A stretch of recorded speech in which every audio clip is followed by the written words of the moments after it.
Divorce ആയിട്ടുള്ള ഒരാളാണ്.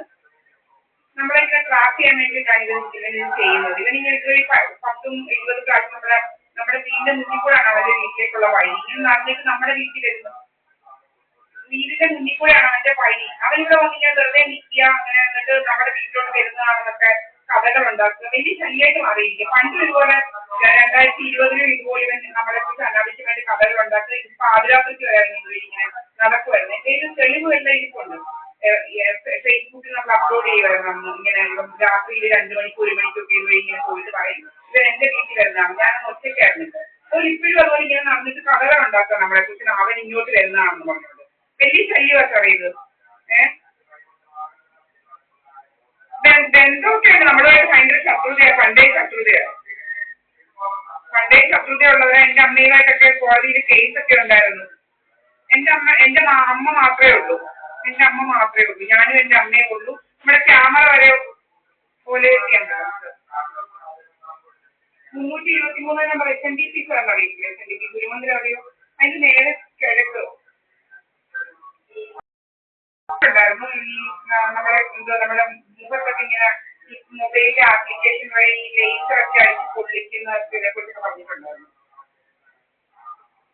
അത് ഇവിടെ ഉള്ളവരാണ്. നമുക്ക് എബിസാർ ഇവിടെ വന്ന് കണ്ടിട്ടുള്ളതാണെന്ന് വെച്ചാൽ ഇതിന്റെ അപ്പുറത്തൊരു വീടുണ്ട്. അവിടെ ആണെങ്കിൽ ഇങ്ങനെ പൊക്കി മതിലൊക്കെ വെച്ചിരിക്കുകയാണെന്ന് വെച്ച് കഴിഞ്ഞാൽ ഒരു 2 ആൾ പൊക്കത്തില് നമ്മൾ അവിടെ വരുന്നവരെ ഒന്നും കാണരുത്, അവിടെ വന്ന് ആരാ ഓപ്പറേറ്റ് മൊബൈലിൽ പിടിച്ചുകൊണ്ടിരിക്കുന്നത്. ഇങ്ങനെ മൊബൈലിൽ പിടിച്ചുകൊണ്ടിരിക്കുന്നവരെയൊക്കെ നമ്മൾ റെക്കോർഡ് ചെയ്യണം. അതുപോലെ നമ്മുടെ റോഡിന്റെ നമ്മുടെ ഗേറ്റിന്റെ മുന്നിലൊക്കെ വന്നിങ്ങനെ ബൈക്ക് കാറ് ഒക്കെ വന്ന് ചുമ്മാ വെച്ചിട്ട് ഇങ്ങനെ ഓപ്പറേറ്റ് ചെയ്തോണ്ടിരിക്കും. അപ്പൊ നമുക്കറിയാം, അങ്ങനെ നമുക്ക് കൊള്ളുമ്പോ അറിയാമല്ലോ സാർ ലേറ്റ് പറ്റി. അതൊന്നും അറിയില്ലേ? ഡയറക്റ്റ് നമുക്ക് അറിയോ സാറിന്?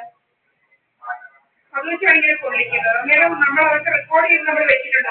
സാറിപ്പോൾ ഒരിടത്ത് പോവുകയാണെങ്കിൽ സാർ ഏതെങ്കിലും വീട്ടിലോ എവിടെ പോയാണെങ്കിൽ ശരി, ഏതെങ്കിലും ഒരാളുടെ വീടിന്റെ മുന്നിൽ കൊണ്ടുവന്ന് ബൈക്ക് നിർത്തുവോ അതൊക്കെ നിർത്തിയിട്ട് മൊബൈൽ പിടിച്ച് ഇങ്ങനെ കുറേ സമയം നിൽക്കും. അറിയാമല്ലോ സാധാരണ ചെയ്യുന്നത്.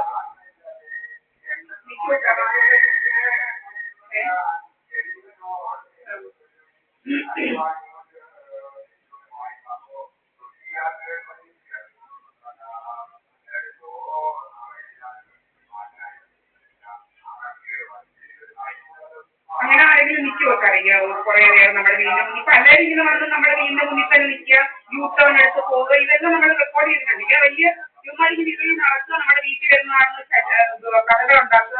വലിയ ഇതാണ് നമ്മളെ കുറിച്ച് വെറുതെ അനാവശ്യമായിട്ടുള്ള കഥകളൊക്കെ ഉണ്ടാക്കുക. സ്ഥിര പരിപാടിയുള്ളത്. ഇന്നലെ കഴിഞ്ഞതല്ല, 2020 മുതലുണ്ട്.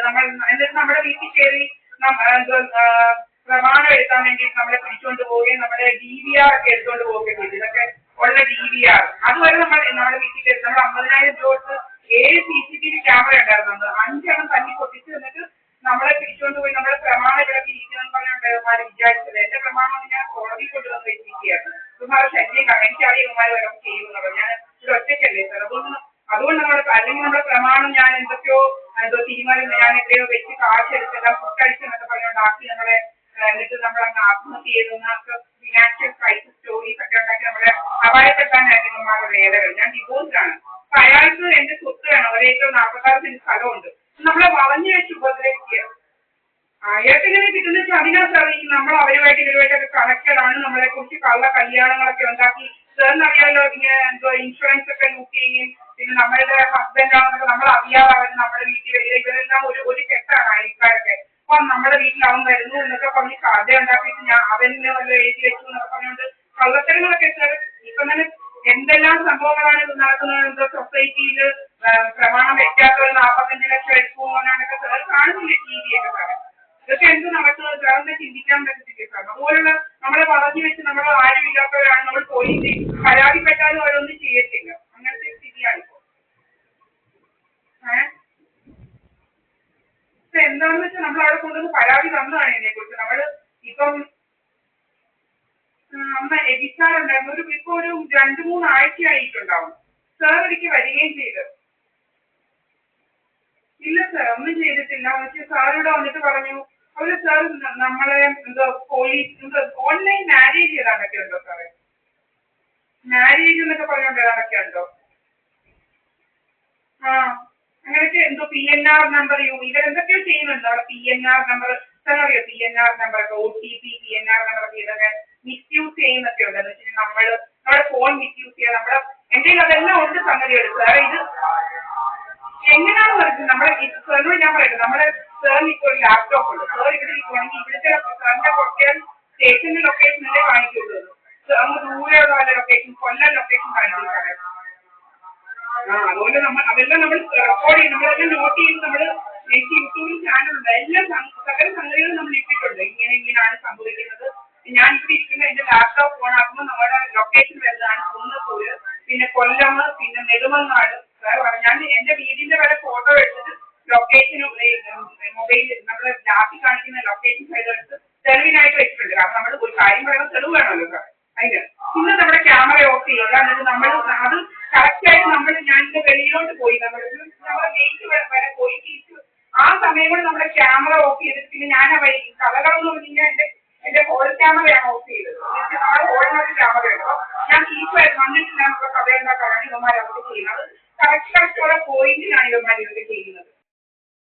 പക്ഷെ നമ്മൾ സ്റ്റേജിലെല്ലാം വെച്ചിട്ടുണ്ട് സാർ. ഭയങ്കര ശല്യമാണ് ഇവന്മാരെ കൊണ്ട്. സിജി സുബ്രഹ്മണ്യൻ അവന്റെ അപ്പനുണ്ട് സുബ്രഹ്മണ്യൻ എന്ന് പറഞ്ഞാൽ ഭയങ്കര. അത് നമ്മുടെ ദിവസവും തെറി വിളിക്കുന്ന എല്ലാവരും യൂട്യൂബിൽ അപ്ലോഡ് ചെയ്തിട്ടുണ്ട്.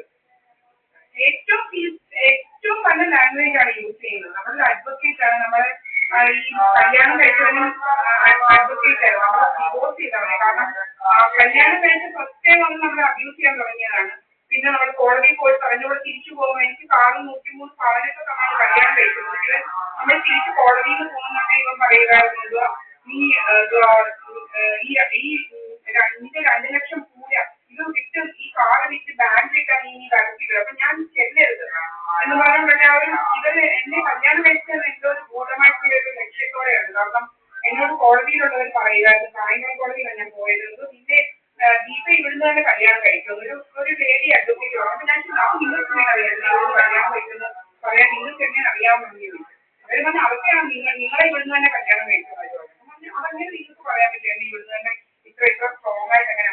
അപ്പൊ എന്താ വെച്ച് കഴിഞ്ഞാൽ ഇവർക്ക് ഓരോ സ്ക്രിപ്റ്റ് ഡ്രാമാസും പിന്നെ ഓരോ സ്ക്രിപ്റ്റ് സ്റ്റോറി ഉണ്ടാക്കിയിട്ടാണ് ഇവർ നമ്മൾ ഡിവോഴ്സ് ചെയ്തിട്ട് എന്തൊക്കെയോ എന്താ ഈ എന്തോ പൈസ അരിമണി അതൊക്കെ വാങ്ങിച്ചിട്ട് വലിയ നമ്മുടെ ജോലി പറഞ്ഞ് ജോബ് മത്സരങ്ങളൊക്കെ കാണിക്കാൻ വേണ്ടിയിട്ടാണ് കാണിച്ചത് നമ്മളെ കഴിവാക്കുന്നത്. എന്റെ ഇത് വേറെ കൊണ്ടെന്ന് വെച്ചാൽ നമ്മള് വർക്ക് വിസിറ്റ് കൊടുത്തത് കാനഡയ്ക്ക് പോകാന്. ഹലോ എന്നിട്ട് വർക്ക് വിസ അതെന്തെങ്കിലും ഉണ്ട്. അതും കൊണ്ട് അവിടോട്ട് വരാനാണ് ഒന്ന് അന്വേഷിക്കാൻ, പരാതി തരാൻ, എന്നിട്ട് കോടതി കൊടുക്കാൻ. ആ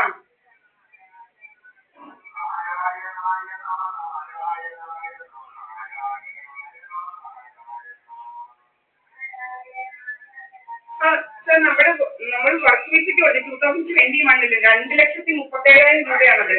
അപ്പൊ അവരതിൽ 50,000 കൊടുത്തിട്ട് ലോയേഴ്സിന് വിടും കാനഡയ്ക്ക്. എന്ന് വെച്ചാൽ നമ്മുടെ സർട്ടിഫിക്കറ്റ് നമ്മൾ സ്കിൽഡ് ആണോ അവിടെ ജോലി കിട്ടുമോ അങ്ങനെ അവര് പറഞ്ഞാലേ ബാക്കി പ്രൊസീഡ് ചെയ്തുള്ളൂ. അല്ലെങ്കിൽ അപ്പൊ അവര് പറഞ്ഞു സ്കിൽഡ് ആണ്, എലിജിബിൾ ആണ് വരാമെന്ന് പറഞ്ഞുകൊണ്ട് നമ്മൾ ബാക്കി പൈസ ഒക്കെ കൊടുത്ത് വർക്ക് വിസിറ്റാണ് നമ്മൾ കൊടുത്തത്.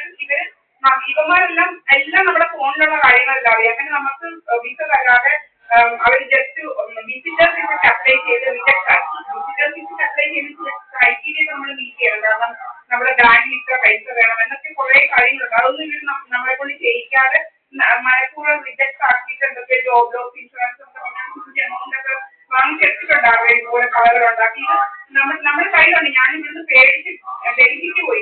ഇവിടെ എന്റെ ഈ സകല സംഗതികളും കിടപ്പുണ്ട്. നമ്മുടെ വീടിന്റെ ഗേറ്റിന്റെ മുന്നിൽ കുറെ പേര് വന്ന് നിൽക്കുക, യൂട്ടേൺ എടുത്ത് പോവുക, പിന്നെ അവിടെ വന്നിങ്ങനെ നിൽക്കുക.